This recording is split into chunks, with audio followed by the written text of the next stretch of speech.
If I had to guess, you probably think that good things don't happen to people like you, that all the good things are reserved for everyone else. There's likely a quiet part of you that believes that life is uniquely against you, or at least that if you wanted to succeed and gain and achieve things, that you had to work really hard just to do it. Why does our brain believe that success or good things aren't for us? If this sounds like you probably forgot your true power to influence reality. That power hasn't disappeared or it hasn't gone anywhere. It just feels out of reach because of your distorted self-concept. You don't have to create this part of yourself, this power in yourself. It already exists. You were born with it. Your muscles don't need to be created. They exist inside of you. If you wanted to strengthen your muscles, you can do that. If you wanted to become more mentally and cognitively aware of your muscles and how to control them, you can cultivate that as well. But the muscle itself never disappears. It's always there working for you, and so is your power.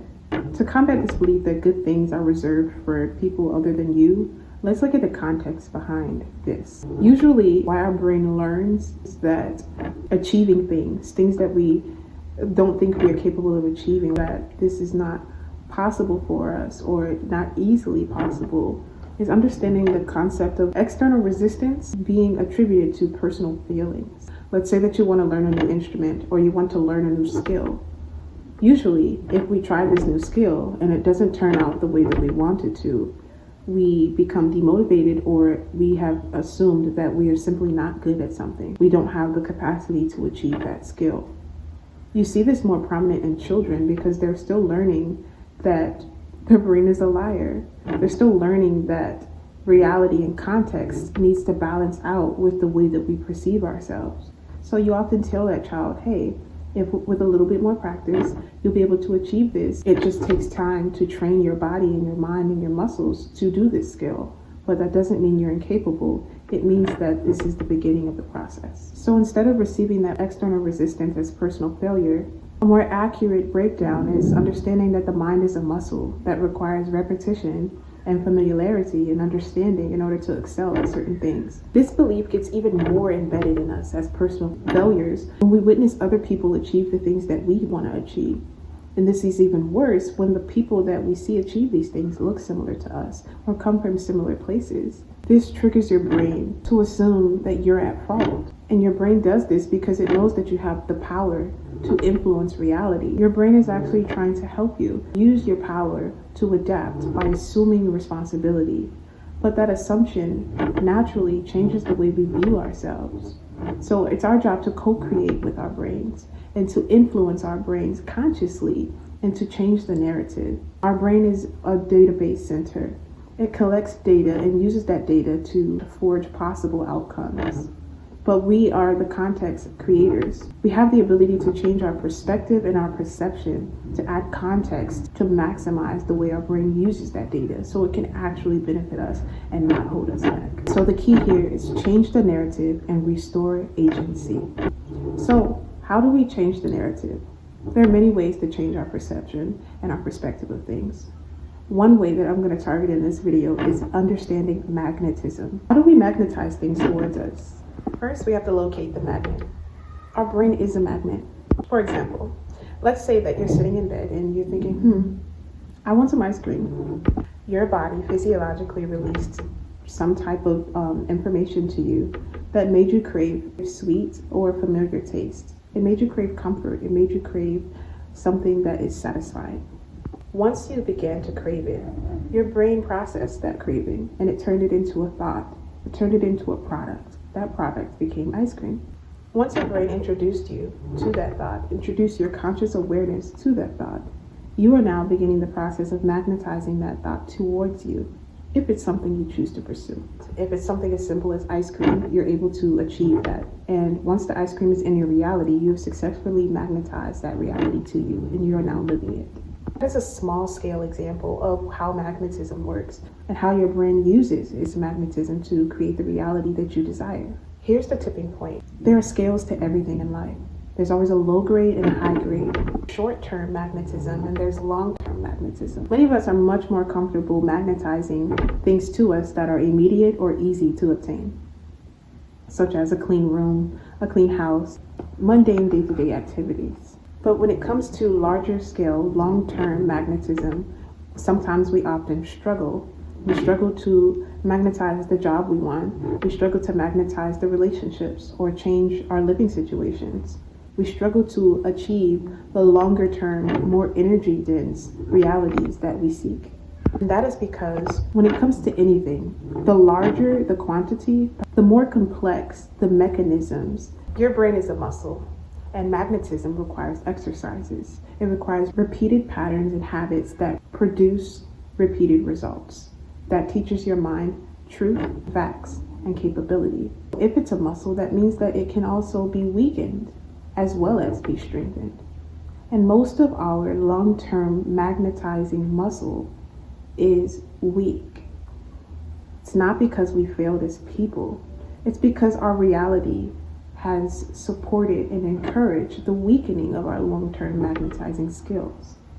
You have short-term gratifications like social media, AI, who does a lot of our legwork for us. That muscle begins to weaken. It weakens severely over time. And if you were younger and you were exposed to these lifestyle conveniences, your muscle barely had time to develop in the first place. This removes self-feeling to a mechanic system that we can visualize, and we can attribute our difficulties achieving the things that we actually want. So let's repeat the pattern clearly.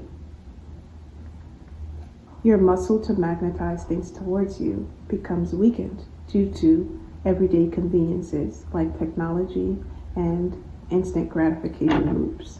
When that muscle becomes weakened and you try to obtain something long term and it fails, you receive that as data of being flawed or incapable. And then you subconsciously conclude that this must mean that success is not designated for people like me. And when you do that loop over and over and over again, you're continuously firing those wires that believe that truth. And your brain wants to prove you right. And so now your brain is looking for all the reasons that this subconscious belief is true. The bottom line is weak long-term magnetization creates a distorted perception of what you can do and what you can achieve. And you equate that to personal failure. So, metaphor. If you have an extremely advanced tool, this tool is the new version of a vacuum that works exceptionally well, one that you have not been used to using. But this is a high-tech, new, modern version of a vacuum cleaner. You aren't quite sure how the mechanism works, but you're trying it out. You notice that it's not picking anything up. It's not working the way that it's advertised.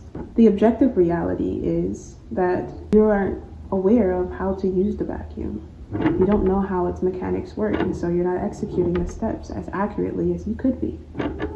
So instead of assuming that the vacuum is flawed, you can see that you have to learn how to interact with the vacuum better in order to achieve the results you want.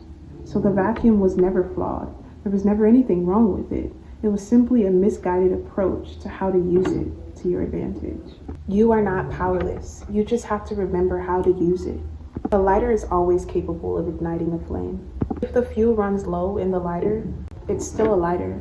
It still has the power to ignite the flame. It simply just needs more fuel. If your power to create wasn't hindered by faulty self-perception, what could you possibly create that you didn't think was even remotely possible for you? What version of yourself would evolve if you simply let go of the idea that you were the common denominator in everything that goes wrong in your life? If you simply considered another perspective outside of self-blame? If you simply challenged and decided to stand in power with your brain and not allow it to feed you anything that it thinks? Because you are not your mind. You're something far more vast. You're something that's in charge of it. You're something that's in charge of a whole ecosystem. And without you in power, it's forced to run on background programs. That background program will never be able to suffice you. That's why you exist. The power to create the reality you want is within you. And it's going to take your conscious engagement, your conscious willingness to co-create with reality, with your mind, with the things around you, with your perception. It's going to take your conscious involvement and dismantling of old programs in order to begin to create the reality that you want.